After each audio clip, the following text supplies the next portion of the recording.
Hi everyone, this is Nicole Scaduto. I'm in your Perspective on Strategies class for Fall 2018 at Malloy College. Today I'm going to be discussing the competitive advantage at Starbucks. I would like to start with a mission statement, which is the most important fundamentals of a company. Our mission is to inspire and nurture the human spirit, one person, one cup, and one neighborhood at a time. So, to begin, I would like to start with a couple of questions that help to outline the competitive advantage at Starbucks. The first question is, what is the value that Starbucks creates for its customers, and how does the company create this value?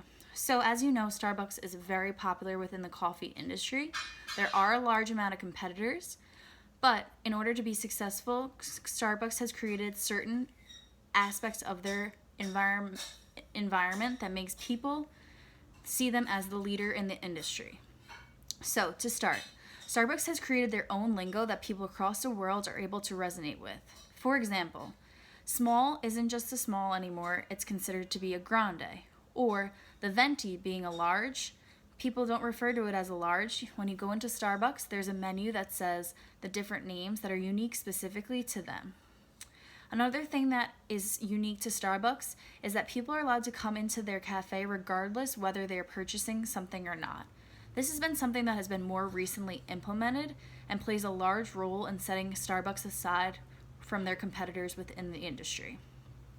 Another detail that I'd like to note is that Starbucks offers free Wi-Fi and light music to create a friendly environment for its consumers.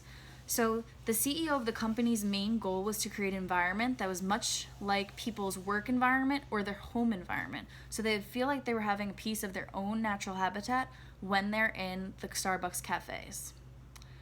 Another thing that I'd like to note is that people can hear specific music. So the cafes sell this music that they are listening to within, and that helps people resonate with the experience that they had in the cafes once they leave the cafes. So say you heard a particular song that you really like, Starbucks does a nice job syncing that with how you feel when you leave Starbucks. And if you take the CD and you purchased in the cafe, going to your home and listening to it provides that sync between your relationship with Starbucks and how it'll continue going forward.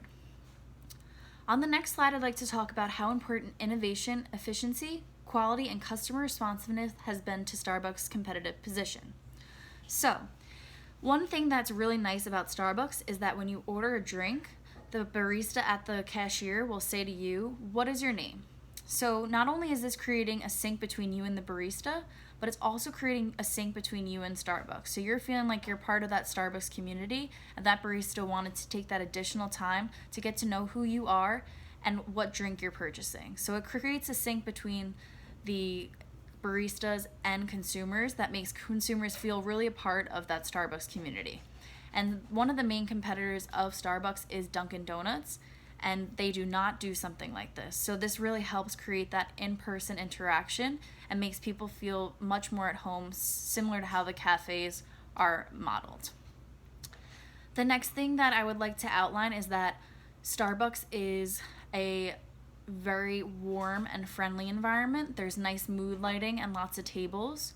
One awesome feature that just was implemented to sync up with technology and innovation within technology is that they have tables that actually let you charge your phone. So you can go to a charging station within the Apple tables, or rather the Apple products are into the tables, and you can put your phone on top and charge your phone while you're waiting and enjoying a cup of coffee in the Starbucks environment. So the next thing that I like to discuss is, does Starbucks have any distinctive competencies? And if so, how do they impact the business? So one thing that is really, really popular within the companies today is how are they advancing with technology? Digital marketing is increasing by the day, and it's really important for companies to stay up to date. So one thing that really set Starbucks apart from their competitors way back when was their mobile app.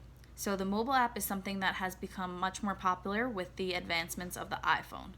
The mobile app offers discounts for consumers, in addition special promos, and the ability to almost have a competition and see if you can get to gold status. So I know a lot of people are driven by competition and incentives. The mobile app offers that opportunity for consumers to participate. So sometimes I've overheard people in my own personal experiences talk about how they're almost at that gold status for Starbucks. So if you're continuously using the app, you succeed more and more into towards that gold status. The nice thing about the app is also that additional promos are offered. So say on Thursday they are having a promo for a $3 grande, and whether it be coffee or whether you like a latte, they have those opportunities that really help drive consumers to use that mobile app.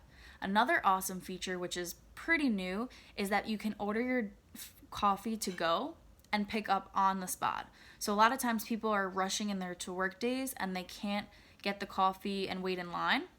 What they do is they use their mobile app, order it, and bring it to the location that they're looking to pick it up, go right in, and there's a special area where those drinks are readily available for those consumers. So this really sets them aside from the competition and really helps people to see Starbucks as trying to create that really helpful environment for their consumers.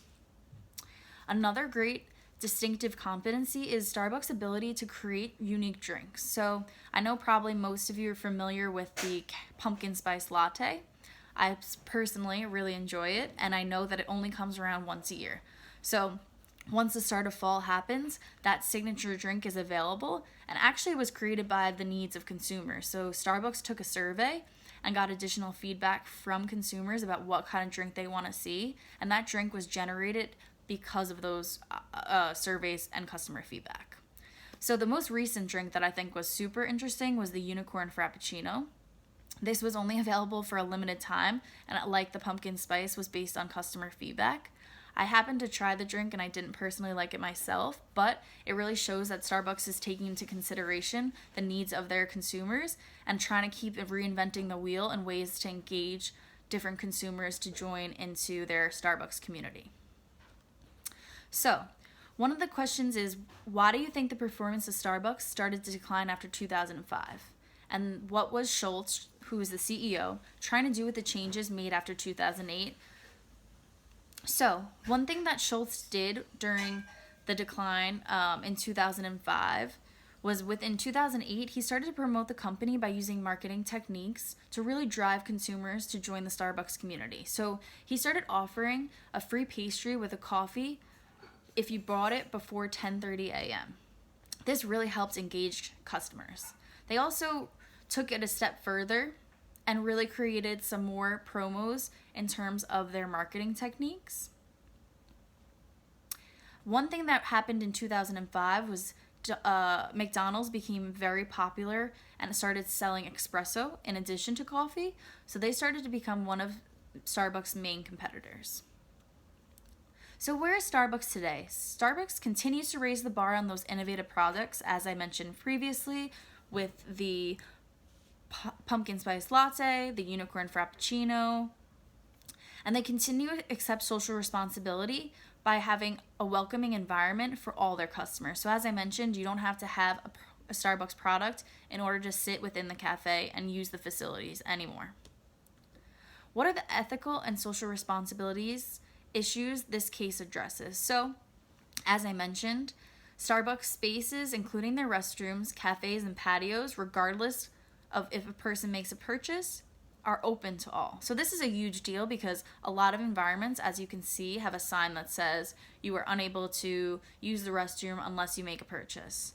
Starbucks also is hoping and made a statement that they're going to be banning plastic straws by 2020 in order to reduce environmental plastic pollution. So this is something that's been a really big stand within the media and gained a lot of recognition because most stores are offering those plastic straws. And in addition, they've created a different plastic lid for certain coffee cups, so which follows suit with the idea of having that reduction in environmental plastic pollution. So, to summarize, Starbucks does a great job with their in-house customer service experience, and I really feel that in terms of how they compete in the market, they do a very nice job. Dunkin' Donuts happens to be one of their main competitors, and they've really tried to stay aligned with what Starbucks was doing in terms of their mobile app and other types of techniques, but I still feel that interaction between the baristas and the Starbucks consumers really is truly unique and unlike any other. And as they continue to follow up with their social responsibility, I feel that many people who are environmentally friendly and supporting the cause will also sync up with that and appreciate Starbucks taking that extra step and initiative. Thank you so much for listening to my presentation, and I look forward to hearing everyone else's.